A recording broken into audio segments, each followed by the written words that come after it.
I want to start by quoting one of my friends and colleagues at NIST, Bill Phillips, who, to this crowd, this may be obvious, but his quote is that a quantum computer is more different than a classical computer than that classical computer is to an abacus. It's an interesting thought, of course, because abacus is fairly primitive, but the point here, if you're going to build hardware, quantum computing is so revolutionarily different that there's no reason to expect that a quantum computer is going to look anything like a classical computer.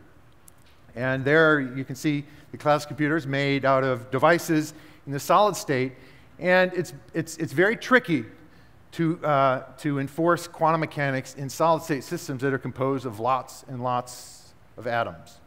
So at IonQ, I'm going to in our approach, I'm going to tell you that when we use individual atomic qubits, they're the best qubits in class by a wide margin. I don't just mean that they're atomic clocks that have long coherence times, but they have the prerequisites for scaling. And that is, you can replicate them nearly perfectly. In fact, with atomic clocks, we can replicate them more accurately than we need to. But also, there are no idle errors, or the idle errors are so small they don't matter. And if you want to scale a system, and you want to do a computation on some part of that system, the other part of the system better retain its coherence. And so individual atomic ions are the only platform now that has these requirements for scaling. And in addition to having the requirements, you have to have a path to scaling, and I'm going to talk a little later about how we will do that in the long run. I'm also going to talk a lot about how we will be validating the systems we're building at IonQ with full algorithms. And these algorithms are square, meaning that the number of qubits and the number of gates are related. If you're going to have more qubits, you better have more gates, roughly as the square of the number of qubits. So this design principle, the qubits goes like the square root of the gates, is something we want to follow. It doesn't have to be exactly that way, but they're both going to grow together. And finally, you might consider the ace in the hole for atomic ions is that they're not wired. These are individual atoms. We don't attach wires to them. We reconfigurably apply gates to them through software, and these involve laser beams that are turned on and off and gated, all in the software layer of our architecture. So this is a picture of one of our systems at IonQ. I won't get into too many details except to note that that meter-cubed box is what encloses our qubits. This is a silicon chip actually fabricated at Sandia National Laboratory. It's all conventional silicon and SiO2 fab, multi-layer. It's plated with gold. It has about 100 electrodes on it, and we control every one of those electrodes and confine individual atoms that float above this chip, and it's in an ultra-high vacuum environment. That's a picture of about 80 or so atoms, individual atomic ions, all the same isotope of the same element, ytterbium-171 plus. They form a crystal because they repel each other. They're charged, and they're together because we apply electrical potentials to hold them together by those electrodes underneath. Now, the scale here, the chip itself is about a centimeter square, and the ions from left to right occupy about 100 maybe 200 microns, so a quarter of a millimeter or something. We can obviously resolve them optically. This is a camera image taken in an integration time of a second or so. Each atom is fluorescing on the camera. So each atom is going to be a qubit, and when we shine lasers on these qubits, we can affect quantum logic gates. We can entangle them because they're charged and they feel a close coupling. Now, how we wire them up, this is a little bit of an animation on a few ions. First, we send a laser that initializes them in a particular state, and then we have a control laser that executes quantum gates. We can hit them all. We can do entangling gates by actually affecting their collective motion. This is a controlled NOT gate. It's actually a composite pulse with many different operations. We understand how that works. And going through this circuit from left to right, we can do any set of gates we want with these laser beams. And at the end of the day, we can measure the ions by shining another laser that causes the ions to fluoresce only if they're in one of the qubit states and the other's dark. So by simply collecting that fluorescence, we can measure each qubit as well as we need to. 99.99% is possible. We're typically in the 99% level. And again, this is something you don't need to measure better than 99% if you only have 10 to 50 qubits. But we know in our pocket we can pull out a few more 9s if we need to on the detection. So this is actually automated loading of ions. You're wondering how long do they last? They last for many minutes, depending on up to hours, depending on the situation. But in this case, we have a software program that is told to load exactly 23 ions. And we leave the room, and it loads them. Now, there's a loading zone in the lower left corner. The atoms actually come as neutral from the back. They get ionized in place, and we shuttle each one into the zone where we're going to do gates. And of course, the camera recognizes how many there are. And that was a real-time video of loading exactly 23.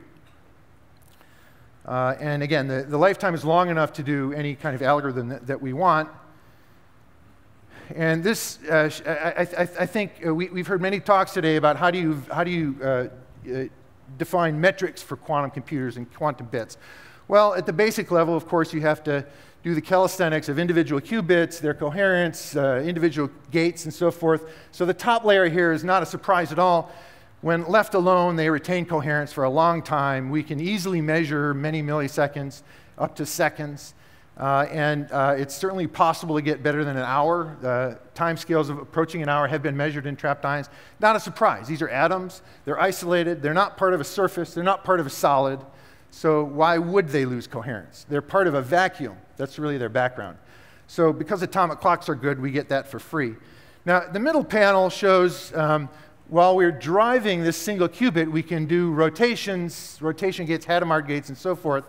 They're pretty clean. We can get up to 3 or 4 9s of fidelity. These are measured in the IonQ system of 99.97%, and these are measurement corrected. If you want to characterize a gate, the measurement and initialization errors of 1% are much bigger than the fidelity of the gate itself. And down on the bottom there, we can, in a single zone, we can load lots and lots of ions, more than we need to run algorithms right now. And I'll talk a little bit about how we hope to scale in the future. But we've run operations on up to about 80 qubits in the system.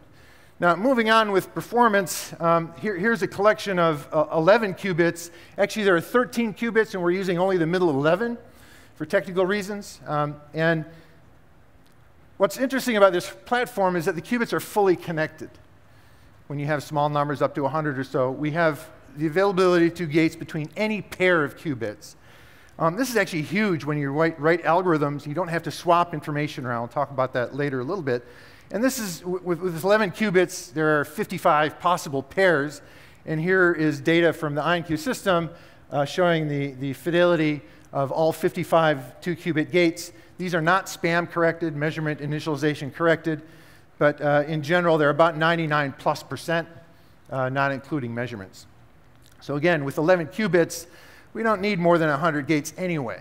Remember that number of qubits equals the square root of the number of gates, something like that. And so to move on this, with that same 11 qubit register, we can execute full algorithms. And this is the next level of validation. I think this is the one that will stick in the long run. Running textbook algorithms that are independent of the hardware. So this is one particular one, algorithm called the Bernstein-Vazirani. I won't explain it very much, except to note that it's one of the oracle algorithms where a particular number is encoded by the structure of the circuit. And you can see the structure of that circuit has a bunch of controlled NOT gates that encode a bit stream, a 10-bit number C. And BV algorithm says how accurately can you extract that encoded bit with a 10-bit word with one measurement. Of course, you can do it once quantum mechanically, whereas classically you have to measure every bit. And so the circuit on the right is sort of our compiled version using our native gates. They're not controlled NOTs. They're icing gates or XX gates, similar to what we see in other hardwares. And on the right there, we can see the data from all 1024 possible oracles, so all 1,024 circuits reconfigured in software, and then we take a distribution of the measured outcome in a single shot. And the average success rate is about 73%. But mind you, this is for all of the possible oracles. And that bottom qubit, by the way, the ancilla qubit, is the one that has to have connections to all the other qubits. We can assign that to be any qubit in the string, any qubit in the system. And that allows us to sort of flex our, characterize the connections between all possible pairs. So it's a nice, the BV algorithm for us is sort of a nice benchmark in any size system that we have. Okay, so benchmarking using algorithms like this is actually, I think, a good thing. There are lots of textbooks algorithms, and this next table comes from Margaret Martinozzi, who, a computer scientist at Princeton, has assembled based on published data, actually except for one data that hasn't been published, the BV10 I just showed you in orange there. So BV4, BV10, hidden shift, Toffoli gates, and so forth, moving across different platforms and some cloud service and so forth. Again, these other systems are not fully connected. And so if you want to do a Fredkin gate or a swap, it's very expensive in C naughts. And so if the fidelity is not super high, those tend to behave very poorly. Okay, so I want to move on from algorithms, simple textbook algorithms, to what we might call a Pathfinder algorithm, something that can move on to hopefully in the future something very interesting. And we've heard this pretty much from every speaker, the variational quantum eigensolver for quantum chemistry. And to us, this is a very interesting application, not just because it can hit a real problem, but in the trapped ion architecture, since we're reconfigurable in software, we can apply the same type of algorithm to any type of problem, any type of optimization problem. And so we've been playing around with the water molecule, H2O. Now, water, the unit Hartrees, I'm not a chemist, but the binding energy of water is about -75 Hartrees.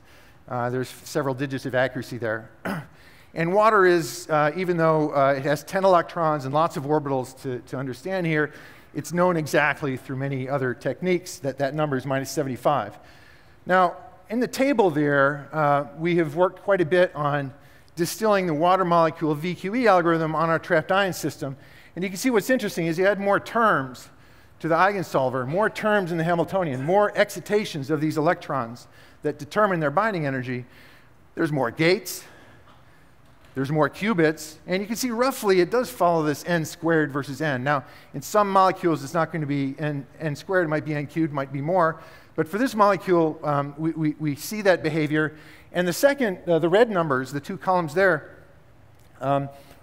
we established that by compiling our gates. There's lots of cancellations. There's some symmetries we can take advantage of. There's no approximations in going from the left column to the right column. It's just that knowing what our hardware, what our native gates can do, and having full connectivity, we're able to bring the gate count to something reasonable. And at IonQ, we're going to work all the way down this plot. Now, what you see on the graph is the error in the level, the error in the VQE solver versus the order of the approximation. And roughly that order of the approximation tells you how many qubits you have, tells you the square root of the number of gates you have. So these are the type of algorithms we like, because they require that as you make things bigger, you also have to do a quadratic or more number of gates. And so you can see the theory there in gray. It converges down to, it eventually hits 0, but it gets into that chemical accuracy fuzz, the orange fuzz. And at that point, you've hit diminishing returns. So we're not going to really need to run beyond about 15 orders. So at IonQ, one of our systems has been playing around with this algorithm for a while. And we have these 3 points, which are following the first 3 orders. And again, we're going to keep moving on this graph. Now, in my next slide, I'm just going to show the same graph, but scaled down by a factor of 4 or 5 so that we can fit this, which is the state-of-the-art in VQE eigensolvers in other hardware. And a couple of things to note. One, we're not applying any error mitigation to our data. This is raw data. Another thing to note in the VQE is that, at least in this simulation, as you add terms to the Hamiltonian, you use those answers to seed the next round. And so if it's diverging, you're in big trouble. And so I think these other data are definitely in big trouble if they want to apply many more orders. Of course, it's because the gates are noisy and so forth. Another thing I'll note, and this is important, is that these other experiments involved a different molecule, actually a simpler molecule, either H2, or you've heard lithium hydride, beryllium hydride, or lithium hydride. And so I've just scaled them in absolute Hartree units. The binding energy of those molecules is actually a lot smaller. Yeah, so I think because our qubits last a long time and we can do large gate depth circuits, we're going to just march down this one. And you know, water by itself, we know the answer, but we're not going to stop at water, of course. We're going to move to more interesting molecules, and eventually those that we can't calculate the binding energy exactly. Now, in general, this sort of points to our goals in scaling in the coming years. This design principle that the number of qubits roughly grows like the square root of the number of gates, or gates is the number of qubits squared. Now, maybe cubed for an application, maybe linear for another application, but this is sort of a comfortable design principle for us at IonQ. And as we move throughout the years, we will certainly pass through quantum supremacy, a largely academic boundary, but to find useful applications, we're going to have to get well beyond quantum supremacy to a few hundred qubits, probably, a few tens of thousands of operations, and we have a clear path to do that. Now, you'll also see I'm being more speculative on when we get to do error correction. If you want to do 10 to the 8 ops, you better be doing error correction. I don't think we're going to hope to have parts per billion gate fidelities in the near term. So how are we going to build bigger systems out of these ions? Well, we have some tricks up our, they're not tricks, we have some techniques up our sleeves that IonQ is not investing in right now, but we will in the near future, in the next few years. Now, one, it might be obvious to you that when we load a big string of ions, our controller laser beams, we have several of them, actually we have up to 32. 2 is sufficient. And I like to think of this first scaling model as sort of the old tape moving across a head. Because we can actually shuttle these ions around. I mean, they were loaded by shuttling. And we can move them around. And if we have sort of the head of laser beams in the middle, see this cute animation shows, I mean, this stuff we can do. And it's very fast, much faster than the gates that we're applying. And this allows us to think about scaling to hundreds of qubits even in a single crystal. But even more than that, on the right side, you can see a more concept picture of designing a more complex chip that can support multi-zones, where you separate chains and merge them with other chains.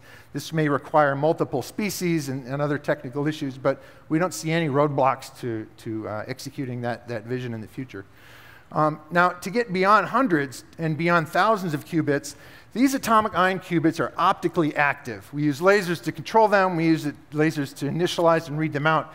We can also couple their quantum information inside the atom, inside the spin states of the atom, to propagating photons.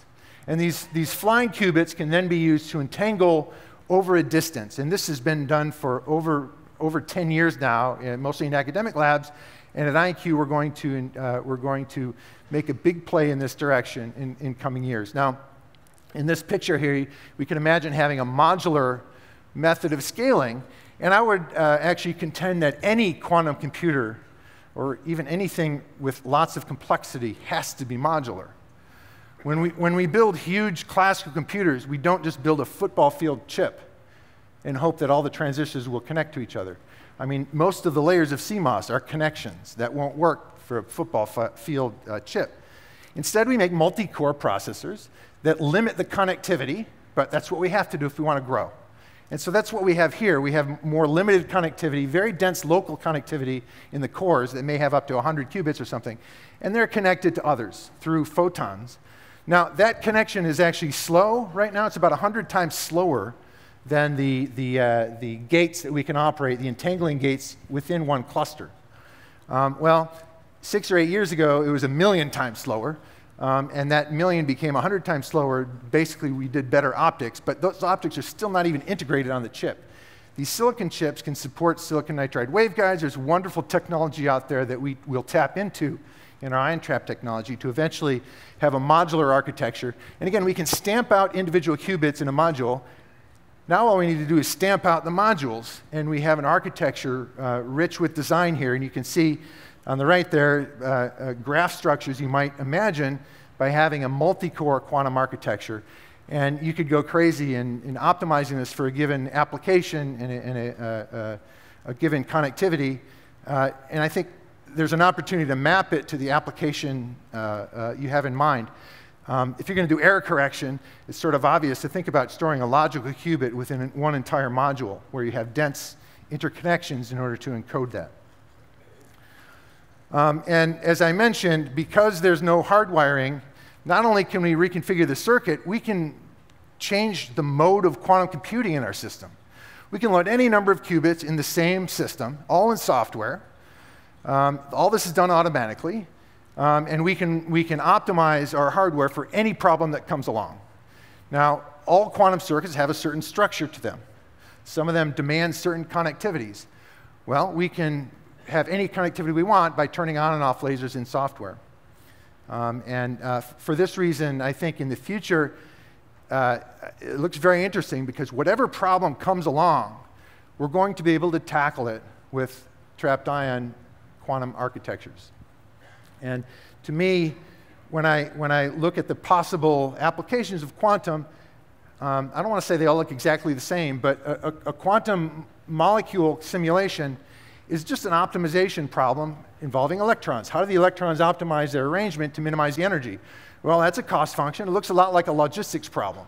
Well, that looks like a lot like a financial model where you're trying to maximize the return of some portfolio, maybe, if you have a nonlinear, very difficult model. So that doesn't prove that there's a quantum speedup for those latter cases, but the form of those types of optimizations are going to take the lead from something like the chemistry problem.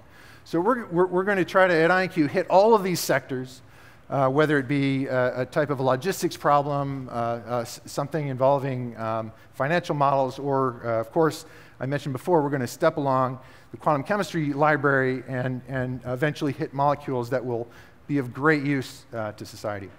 And I also would like to say that we have a couple of systems now running 24/7. They're all run autonomously.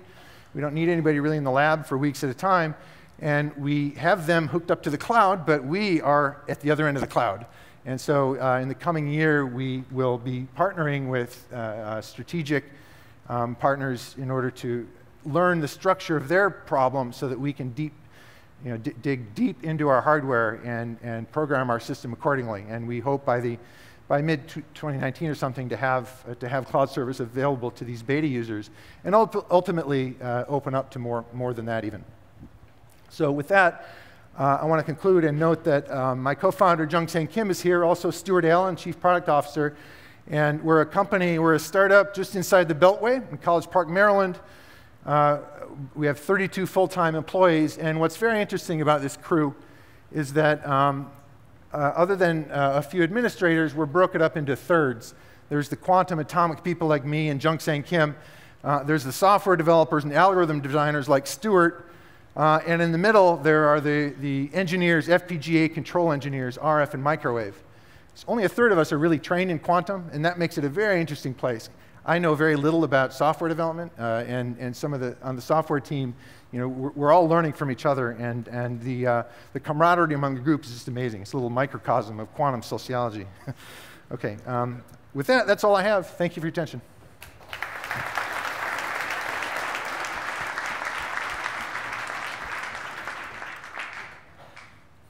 Any questions?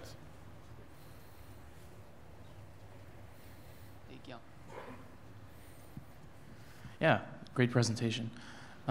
So ion traps have the advantage of being all-to-all connected through their dynamics, right? So that seems like an advantage for many algorithms, right? But in terms of quantum control, it's kind of a challenge. So what kind of software tools are you developing, or what challenges do you see ahead to get an edge for scaling up quantum control to very large traps with many atoms talking to each other and keeping track of everything that's going on? Yeah, good question. So the qubits stored inside the atoms don't talk to each other. If you want to think of them as spins, they do have a magnetic dipole, but that's super weak. The way they talk to each other is through their Coulomb interaction. It has nothing to do with the qubit, and that's where the laser plays a role. The laser maps the spin onto motion. And you're indeed correct. When we add more and more ions, the motion gets complicated. It's all classical. And so there's a linear complexity of classical control. So doing gates between 10 ions or 50 ions is 5 times harder, classically harder. And yeah, the quantum physics, I say sometimes, we're not a quantum physics company. The quantum physics is done. We're not going to improve our quantum system, ever. These are atomic clocks. They're way better than we need them to be. It's all about the control and improving it. And that's one area, indeed, where we, being able to do gates between 50 ions, we know how to do this. And you should think of a bunch of pendulums connected by springs. That's a controllable system. You are somewhat more sensitive to certain things in the background, and that's why our gates are only 99.5% and not yet 99.95. Any others? Oh, back.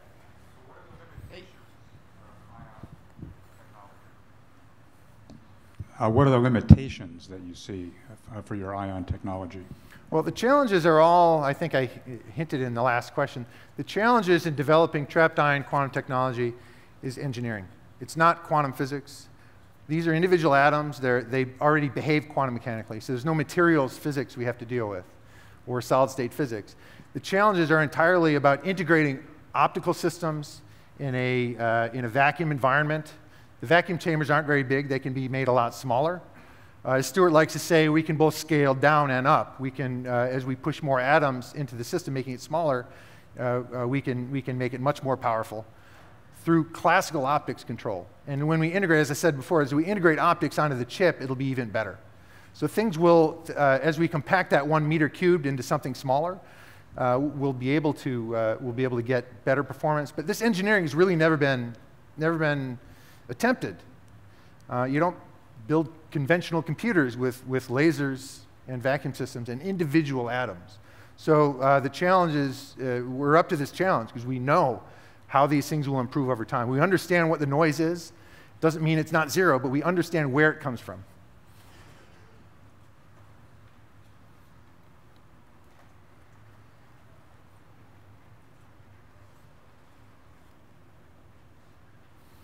Yep.